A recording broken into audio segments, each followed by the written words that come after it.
and what a great day to sew something wonderful. I'm Kia with Kia B, and we're in my kitchen today. So, the lighting's weird, everything's weird, we're in a different room, it's okay.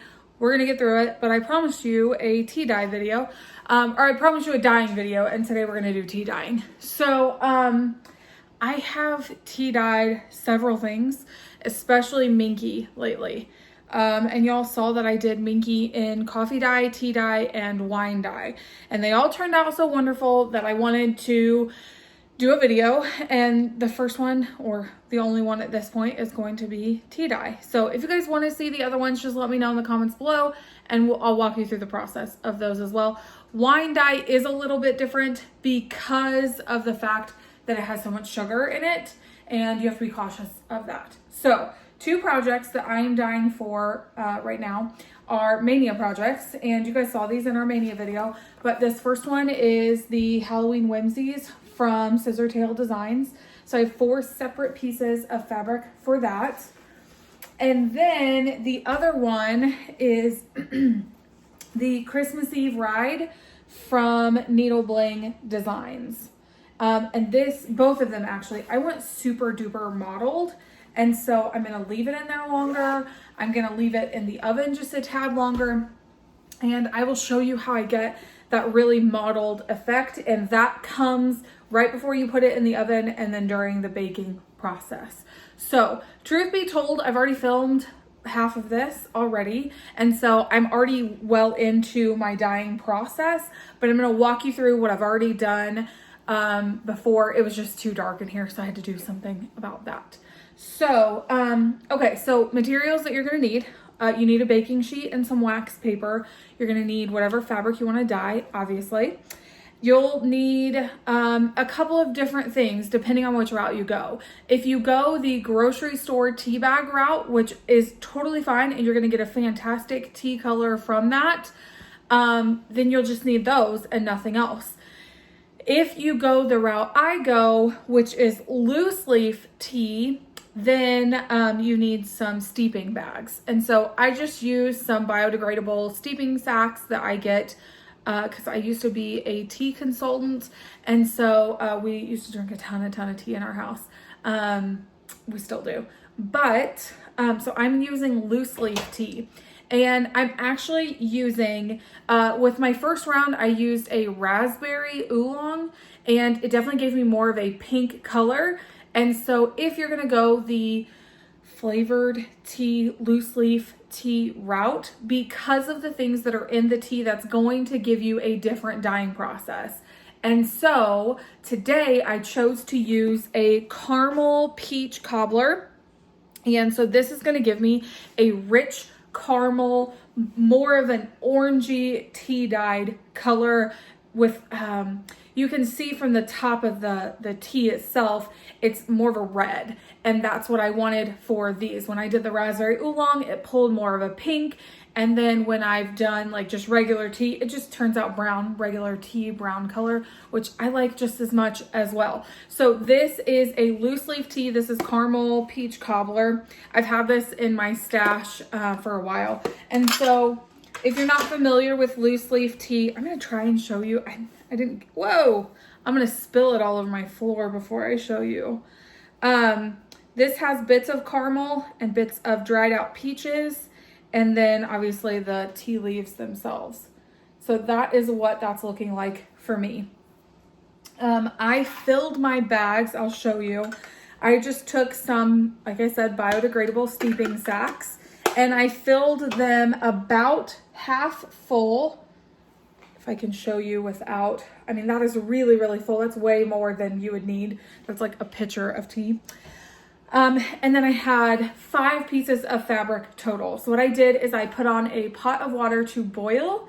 Then I let the steeping sacks sit in there for about 10 minutes until it got to a rich color that I really, really liked and wanted to, that's like basically what I wanted to keep my fabric at. So I let that happen. Then I just grabbed a bowl. I grabbed a clear glass bowl with some tongs. I filled the bowl up with the tea, and then I scrunched up the fabric and put it in one by one. Again, I'm so sorry. I filmed all of this and you're not gonna be able to see that process. I apologize. But here we are at this process, and the most important thing that you wouldn't be able to just figure, I mean, you could figure it out on your own. The most important thing to see in this part is the actual baking process. So we're to the point now where I have my tea, and you can see it is a gorgeous, rich caramel color. So we are to this process. My tea has been my fabric has been sitting in here for, I would say, about 15 minutes. And you guys have seen bikini before. It's a very natural, light, natural color. And so we're starting to pull the tea dye. So I just have been taking my tongs and just making sure that it's pressed down really, really well. And it's just continuing to sit. So as the light passes through here, you can definitely see it's a caramel color of tea. And so that's what I wanted this to be. So we're going to continue to let that sit for just a few more minutes, and then I'm going to get set up so you can see the baking process, what I do to get that lots of modeling. So for that, you're going to need your baking sheet and a piece of wax paper. Also, your leftover tea bags after they've already steeped.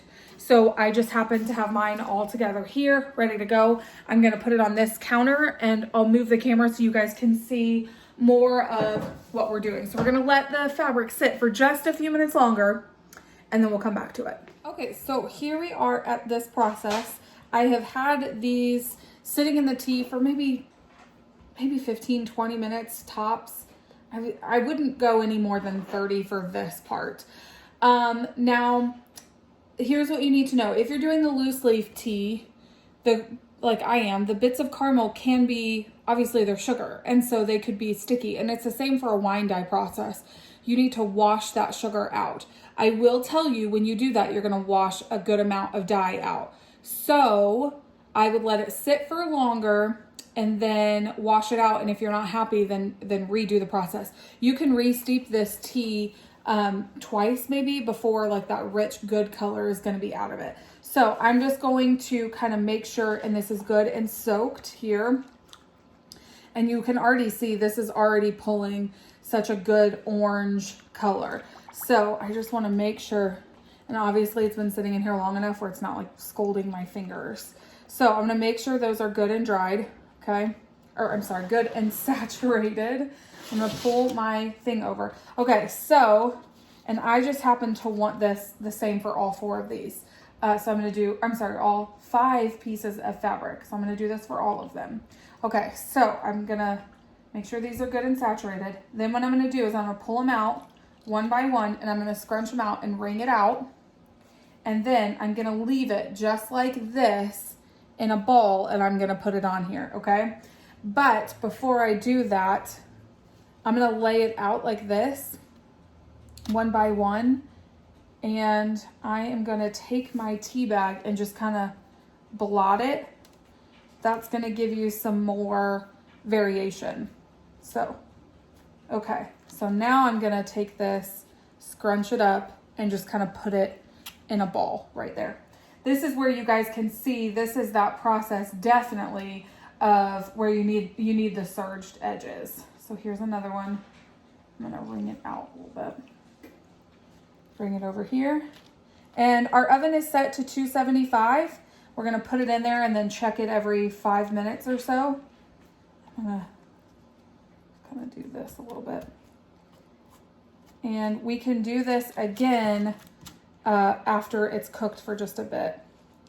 So again, set it over there in kind of a scrunched ball. So those folds, that's where you're going to get your modeling. So if there's a certain place that you know you need more modeling, then try and get the fold there. So if I want more of the modeling, let's say in this particular piece, I want more of it in the center, I'm going to scrunch from the middle up around. I don't know if you could see that with my fat fingers. Okay. So if I want it towards the middle, I'm going to scrunch it like this and then pull the sides up around it like that and let it sit. Okay. There should be one smaller piece. Here it is. I should have 4 smaller and 1 big piece. So then I'm just gonna take and blot this. Again, scrunch it up. And now for our bigger piece. This does make quite a mess when you're trying to tea dye. Okay, so now for this one, I'm gonna blot it quite a bit. And if your tea bag rips, then you need to stop using it because you're gonna get tea all over. Okay, and again, I want that model towards the center. So I'm just gonna scrunch it up. The more scrunchy it is, the more of the mottled lines that you'll get. So there we go. Okay, so I'll take my tea bags out. We're done with that bowl. Now we've got all 5 of these ready to go. I'm gonna stick these in the oven.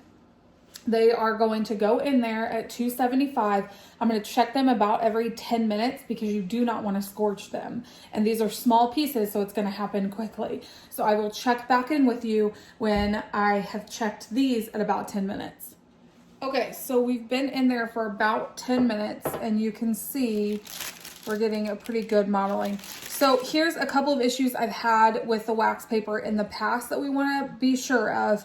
You can get some scalding if it's been too wet. So I just move it to the side so that we don't scald our fabric. And I just move it to the side, no problem. So you'll see like on this one, you can see it's got like some good burning to it. This is where if you want to change some of the modeling, like if you want a different section model or something, you can undo these and re-scrunch them and get a different look. So sometimes I'll flip these over and that way kind of get more of a, there we go, on the other side. So let's go about 10 more minutes and then that might be good for me. I'll check them in about 10 minutes and kind of give you an update there and we'll decide. These have been in the oven for a total of about 20 to 25 minutes. And I really like this kind of modeling color that we're getting here. I really like that a lot. So I think I'm done. I think I really like this color that it's at. So I think I'm gonna stop it from baking now. They are still just a tiny bit damp. So what you could do is you could unfold these and lay them out flat and put them in the oven so that they would finish baking. I am gonna let mine air dry. So with that being said, let me switch our view and I can hold them up and show you each one of them. Okay, so I pulled these, I've unscrunched them. So let me show you what they look like. And I've pulled regular bikini so we can hold it up side by side. So here's one of the smaller pieces. It just looks so nice. And if you don't want these like darker edges here, don't scrunch it as tight or turn your oven down and it won't scorch it as much. But I really wanted that in these because they are so rustic and Halloween-like. So this is nice. I really like what it did here in the corner. Of course, you probably won't be able to see that when I stitch something on this. So that's a smaller one. Here's another smaller one, again with the corner. But I like the line going up. And these are, the smaller ones are for the Halloween onesies. So they're gonna be super, super cute. Okay, and then we've got this one. Oh, I like this a lot. I like this one a lot. And the longer you keep them in there, the darker those lines are gonna get. And then this is the big one. So this is for Christmas Eve Ride. I like this a lot. Okay, so let's look at it up against, so this is normal bikini, and this is what we are gonna get from that. Look at that, even that modeling up against. It's a big difference.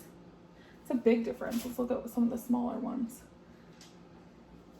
And again, the type of tea that you use, you're gonna pull different colors, what the ingredients are. So for mine, they had like more of caramels, and so they pulled more orange and red. So that looks really, really cool. I am really, really happy with this. So this is what yardage we have left in the bikini, and you can see, I don't know if you can see it really well, but it is, I mean, it's very, very even. It's a good even weave. And so, and the part of the finishing process for bikini, part of the finishing process is that it takes the dye super, super well. Whatever they do in that silk-like finishing, it takes and accepts the dye really, really well. So ours are very pigmented when I do this. So just remember, I'm not an expert. I watched videos just like everyone else is doing. and figured out like kind of what I knew I wanted and what I liked. And for these specific ones, I wanted a ton of modeling and a ton of those like lines that you see. So I wanted good dark things because Christmas Eve ride, I just felt like I want to finish in like very rustic way.